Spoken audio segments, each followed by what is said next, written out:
All right, buddy. So who do I have here with me today? Jonathan Dreher. Jonathan. Little John.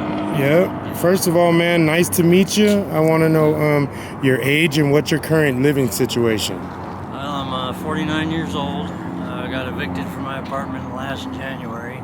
Yeah. And we lived in a crime-free apartment complex. So me and my girlfriend got in an argument. One of the neighbors called the cops, and I ended up getting arrested for domestic violence.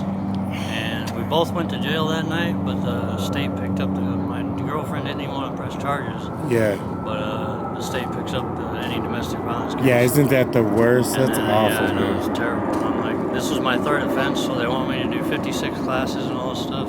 But yeah, I've been homeless since last February. Man, so what's a day in the life like out here for you, man? A lot of walking, a lot of riding bikes, a lot of getting water, a lot of just trying to survive, basically. You said walking. Can we elaborate on that a little bit? Like, it's crazy because when you're out here displaced, I mean, you easily have to walk like 2-3 miles a day. That's just on the low. 5 or 10. Yeah, I know. I mean, it's terrible. The other day I walked, I left my bike back at camp, and I went to court. I had to go to the courthouse in Mesa. I probably walked at least 5 miles that day, and my back and my foot were messed up from your body just starts hurting, huh? And I mean, my back went out at 5 in the morning, and I laid in front of Jack in the Box for 3 hours in the rocks before I could get back up. Man, bro, I'm sorry to hear that, bro. But your feet and your legs are everything out here. Yeah. If you're not physically capable of taking care of yourself, it's over. Yeah, you're done. I mean, it's over. Forget about it. You have to be able to do stuff. Yeah, it's so sad, man, because down at the wash, I interviewed Fletcher. I don't know if you know him. Half his foot's cut off. Yeah. Could you imagine being out here and then it being cold like this right now? Man, that's awful, man. I actually have a plantar fasciitis in my foot. They just told me at the hospital a month ago. Yeah. And I mean, it gets to the point I can't even walk on it. But it's tied to my sciatic nerve. Yeah. Which went out 3 months ago. And I was face down on the river bottom for about 4.5 hours. And I finally woke up. I couldn't even walk. I couldn't get off the ground. And then my leg and my foot and everything else has been messed up ever since. Yeah, isn't that crazy how when you're young, you do the craziest stuff to your bodies and without a care in the world, and then as you get older, you start to realize that it's serious. Like, man, I'm going to be real quick. I'm getting old real fast, man, and I just everything that I can remember doing to my body, man, hurting it, everything I've ever done, and then now it's like, man, why did I do that, man? Body and health and wealth is just the most important thing in the world, and it's like we lose sight of that when you're younger. You just think you can do anything and you're going to be healthy forever. Yeah. And you got all the energy in the world. All so the energy, man. And going. Yeah, you can run off, 5 minutes of sleep. And you skateboard all day when it's 115 and 100%, man. Drinking soda all day and everything else. Yeah, nowadays I bet you drink a lot of water, huh? Yeah, now I do. You got to, right? Yeah, you gotta stay hydrated out here. That's another thing. You can't go without water out here. You won't make it. Are you from out here, Arizona? I've been out here since 1987. Oh, okay, so When I was 12. All right. And I lived in Mesa for 33 years, and I've been in Tempe for about 3 years now. All right. So, what was life like as a kid? Did you have a father or mother and good parents and everything? Both my parents. Well, I was adopted, but both my parents were married pretty much throughout my whole life. I had grandparents, the whole family. Oh, right, man. Yeah. It was good growing up, and then after I got out on my own, things, kind of reality hits you. Could you elaborate what happened? Well, I mean, it's basically paycheck to paycheck. You're one paycheck away from being out here any day of the week. Always, very true, buddy. You get fired, and I mean, it's next to impossible to save money anymore because everything's so expensive. Yeah, that's true. And if you're single and you're trying to get an apartment, I mean, apartments ask for like 3 times the amount to move in. If you're single, you unless you're like a lawyer or something, you ain't gonna come up with that kind of cash. Oh, It's not gonna happen. Yeah, that's unless true. You save up for like 2 years or something. But Very true. it's crazy.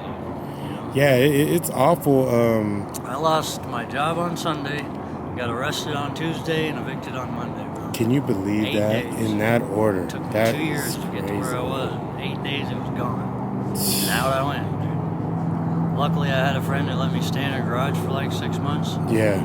That was throughout the summer, though, and it was hot, man. I mean, she had a bunch of fans and stuff in there, but I was extremely grateful for it. But then it got to the point where she was a single mom with 3 kids and stuff. And then she couldn't have everybody in the house like that all the time. So, she's like, you guys, I hate to do it, but you guys got to go, Yeah. So I've been on the streets for the past 3.5 months.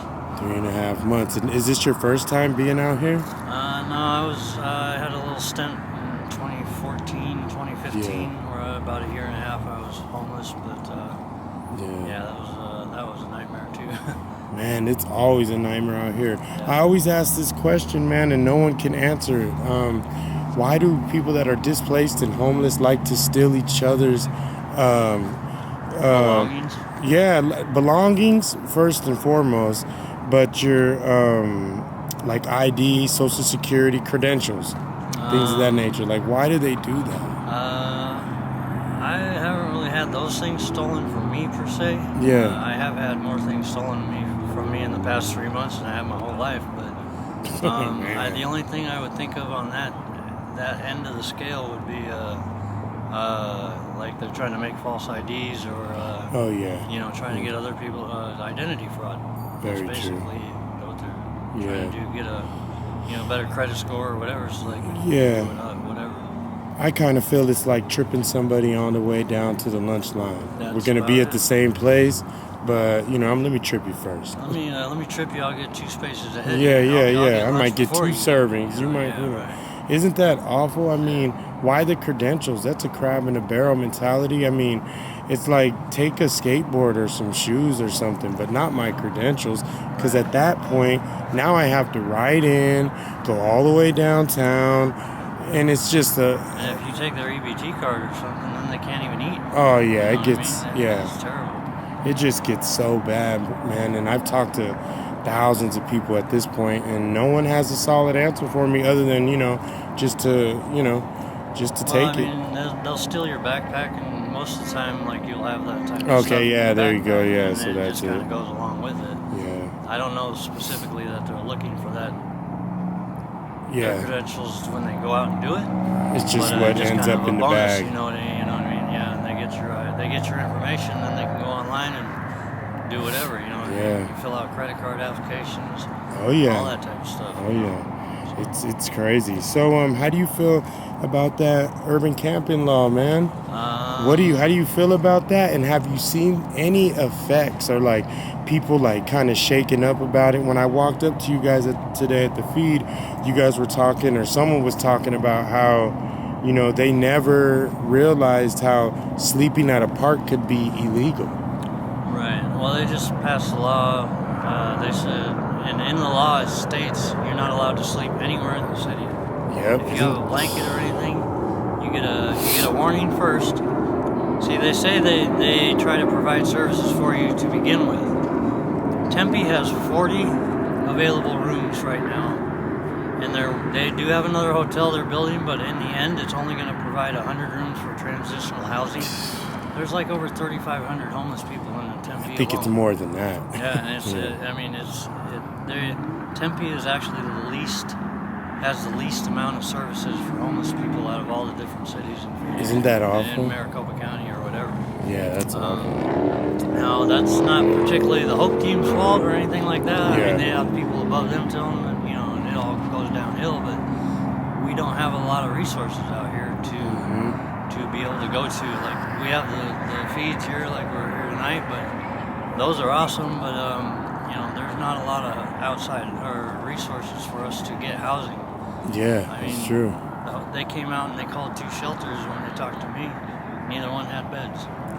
And I said, well, that's about how that's going to go. I already knew. I was like, it ain't going to, Yeah, they never. You know, that's why I never promise anything, man. Right. And I already told you this, and everybody knows me around here. I don't promise nobody nothing. I want to get your story. I want to get to know you, and if I can help, if I have it, then I'll get a pack of cigarettes or something, but. Or buy you something to eat or something, but I'm not going to tell you that I'm going to get you a house or provide like room and board, and I can't do that, man. A few days or whatnot. Yeah, I definitely can't do that, man. It's basically they're making it illegal to be homeless, and then they come by and they kick us out of wherever we're staying, and then we're homeless again. It's like it's a never-ending conundrum of homelessness. You know what I mean? It's like, well, you can't stay here. You're trespassed. So you move down the road. Someplace, and then they kick you out again. Yep. And they trespass you from there. I'm gonna pause this real quick because my battery. Let me put a new battery in. Oh, no.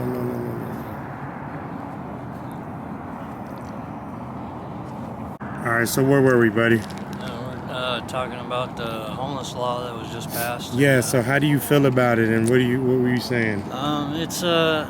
It's kind of a conundrum, like I said, because they're basically making it illegal to be homeless. They stated in the law you're not allowed to have a blanket or sleep anywhere in the city. Now, isn't that and they crazy? Trespass. That is nuts. I mean, even if you're, and like we hardly sleep the way it is, because you don't feel safe at night. Where if sometimes you lay down, like I spent 2 weeks on the benches down by Tempe, Town Lake.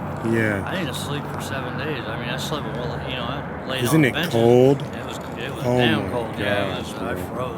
I had 2 sleep Come bags. on, man, you made me feel bad. I'm not laughing because it's all good. No, no. The way you said that, I'm frozen. feel What you mean? like, Not cold, frozen, yeah, bro. I mean, that wind coming off the lake is chilly, man. And you Plus feel with that water, man, it's over. Yeah. And I mean, I was out there just right out in the open where anybody could have walked up to me and started messing with me if they wanted to. Yeah, that's so. I mean, it makes it really hard to sleep, and when you're physically active all day long and you're tired as hell and you get home and you don't sleep, it just becomes you become like your brain starts messing up, your physical body starts messing up, you start cramping and everything else. It's like that show Naked and Afraid. Oh yeah. I know we're not naked, but we're out here in the open where anybody can get you. It's no different, That's and they have this thing called gang stalkers.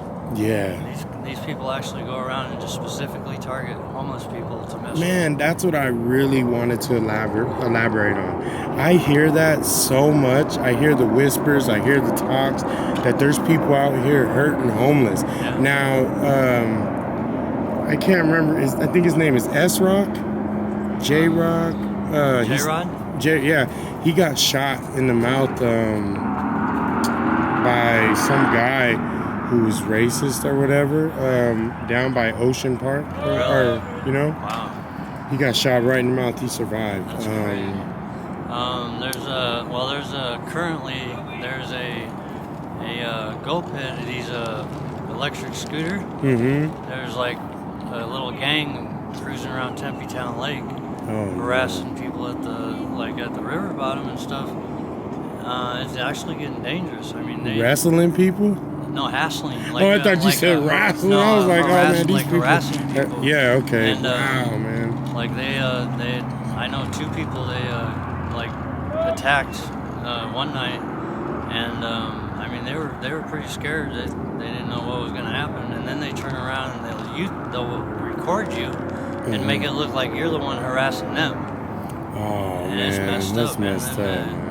And they've gone into people's camps and just torn the crap out of their camp, and just destroyed stuff just because they can. Yeah, that's crazy. And I mean that's terrible. That's not right at all. No, I hate people who do that. And 9 times out of 10, it's probably like these rich ASU kids who don't have nothing going on. Unfortunately, that is kind of what it is. Because they're like younger kids, and then there's a couple of college kids. Yeah, no and respect. There's a girl in the gang too. It's like what? Oh man. I don't understand it. But, yeah, that's awful, man. But I just heard so much and heard these whispers of, people out here that are trying to hurt and kill and hunt, literally hunt displaced or homeless people, and I hear it time and time again, and I'm glad you elaborated on that, man, and set that straight. I thought, I was just like, no way. You hear stuff and you're just like, no way, man, serious, and it ends up being true. I mean, if 1,000 people say it, everybody can't be crazy or nothing. It has to be a slither of truth to some of it, right? At least. And so that's just how I feel. And I think that anyone who would hurt somebody who's out here already at the bottom of the bottom, come on. I don't think there's a fair play. Just because we're out here and we're homeless doesn't mean we're not people. I mean, I was married for 20 years. I'm going through a divorce, and I got 3 kids. I got 2 grandbabies. Man, that's awesome, and it's man. like, I had a life. Yeah. I just don't have one currently.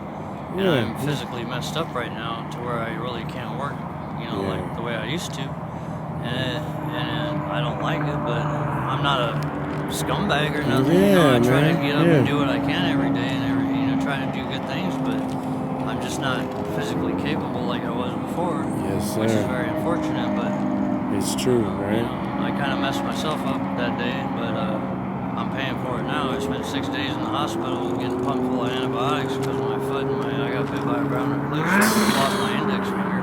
Brown recluse, it's bad. Actually, the cops did help me one day. I was laying in the river bottom for 3 days because I thought I broke my foot. Yeah. It turned out to be that plantar fasciitis. I wish I would have broke my foot now because that probably would have been easier, but they actually gave me right to the hospital.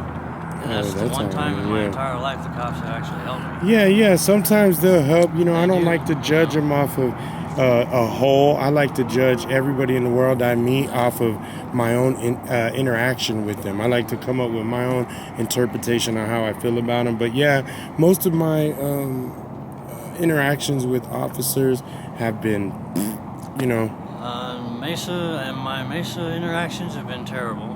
Tempe has been pretty decent. I don't have any complaints about Tempe.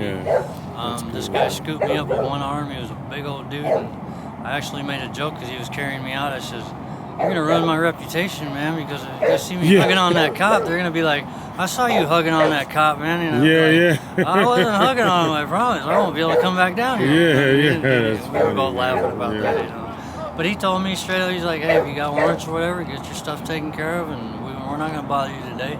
He's like, go to the hospital, get better, and get your stuff taken care of." That was cool, really cool, man. In my older age, I've also had, luckily a few, not many, but I've had a few good interactions with him, But when I was a kid and just a knucklehead, all my interactions were bad. But, a lot of times they just, when I was younger, they were the ones that started and instigated the bad stuff.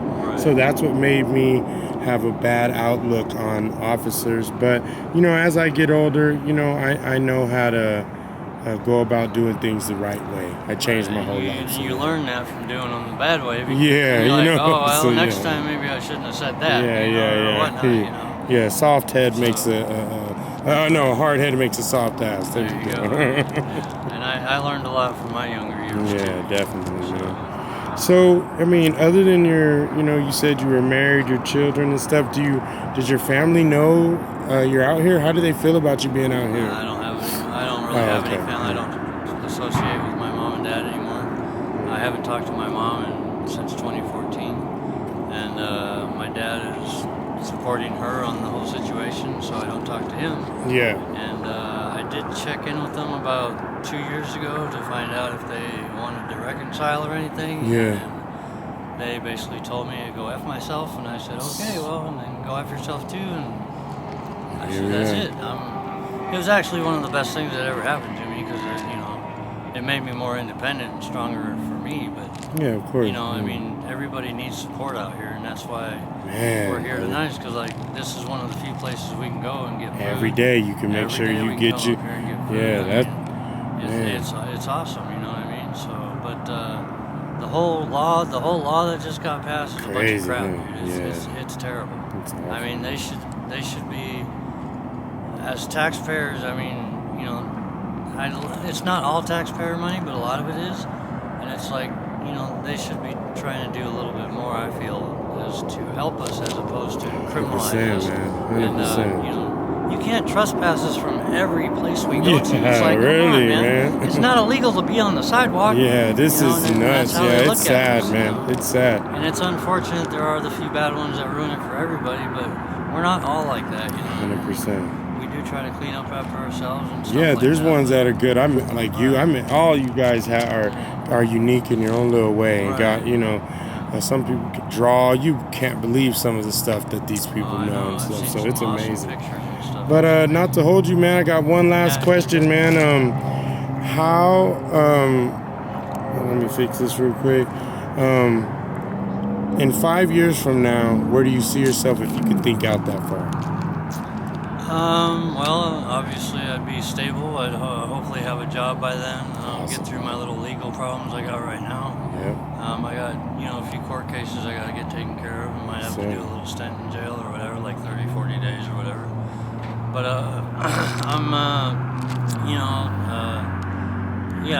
I'll be back stable again. I'll hopefully have a job and an apartment, and I'll be on my own again. And awesome. I'll be back on the uphill climb again. You know what I mean?